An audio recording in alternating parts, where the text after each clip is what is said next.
Hi, and welcome back to the Ruby Tuesday. My name's Ruben, and this is going to be my review for Netflix's new documentary, The Twister Caught in the Storm. And if you'd heard about this, I'll be surprised because they haven't done much advertising for it. But you're probably thinking, well, is there anything new under the sun that they could talk about? Is this actually going to be well worth its time? Or is it going to be one of those Netflix documentaries that they have 3 or 4 episodes in, really stretch it out to kind of get something, more viewing time, more watching time? That's a cynical perspective of it, but I'm feeling a bit jaded these days. Anyway, I'm here to talk about it, non-spoiler if you can even spoil something like this within the documentary, but let's jump in.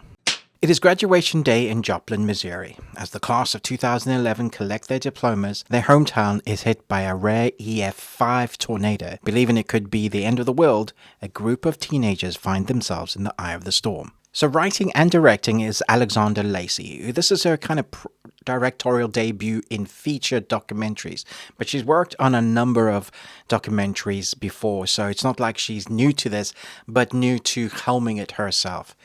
And I have to say, I was really glad to find out that this was one feature length. It's an hour and a half or thereabouts, I think. Yeah, an hour and 29 minutes. So it doesn't outstay its welcome. But what this story does differently from the other Twister, probably docs that you've seen, is it centers itself around a class, and we get interviews from those that survived the rare F5 tornado. And we have a story that's told through their perspective. It's their voice.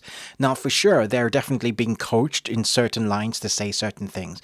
But for the most part, it comes off as realistic as what they we're getting to experience with them. And this is where having documentaries that are played a little bit later in life is because we get to record, or we do as humans now, record almost everything that we experience, especially the younger generation. And so we have a bunch of real footage from the newscasters of the time to their cameras that are taking, I guess, shots of this whole city and seeing this massive storm, to getting the newscast reels that we have implemented here to tell part of the story. So we have some professionals. You always get that in documentaries.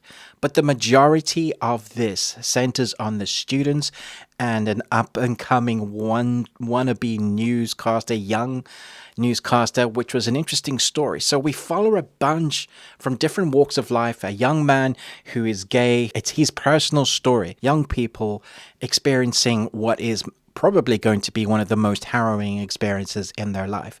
And so we get to experience that with them. So as they're talking, the editing is spliced with the real footage from their phones, from stock footage of the day, and it's all put in to make a cohesive, if not forced, experience, because you can see between the music and the editing, it's all driving up this, wow, is Mother Nature, destroying everything. There's an interesting dialogue here as well between one of the, I guess, protagonists of this doc, where he talks about his experience of being in the Bible Belt and how a lot of people in this town were talking about this as like the end of days storm. It's the rapture. It was really interesting following the storylines of some of these characters who were in the Bible Belt, as Joplin is, believing that it's the end of days and rapture and thinking that they're going to be left behind.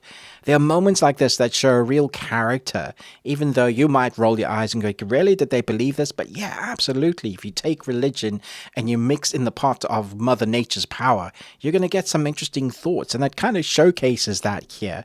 This part of America, the tornado belt, the Bible Belt, smash those things together and you're going to get apocalyptic views. So I thought it was an interesting take. It's not the majority of the doc, but it's one of the storyline threads that we follow. We follow another of tornado hunter wannabes and how they get themselves into trouble. I don't know when's the first time you watched the Twister movie and you watch these tornado chases, and as a viewer, like the voyeuristic part of everybody watching this, you're enjoying the spectacle and the adventure from the safety of your home.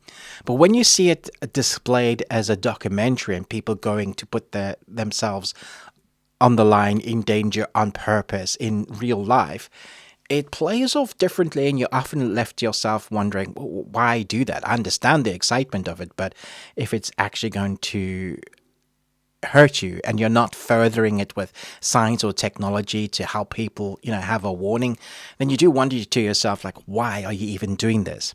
So all in all, I thought it was a really interesting experience. It was tense in places. I did feel for the people that lost their lives. There's a nice honoring to that note in the documentary. You get to see people from beginning when they're young to how they are now and how that has shaped their lives for the positive, which is great. You get to see how people come together after the fact and what it takes to rebuild a town somewhat. I would have liked to have seen a little bit more of that.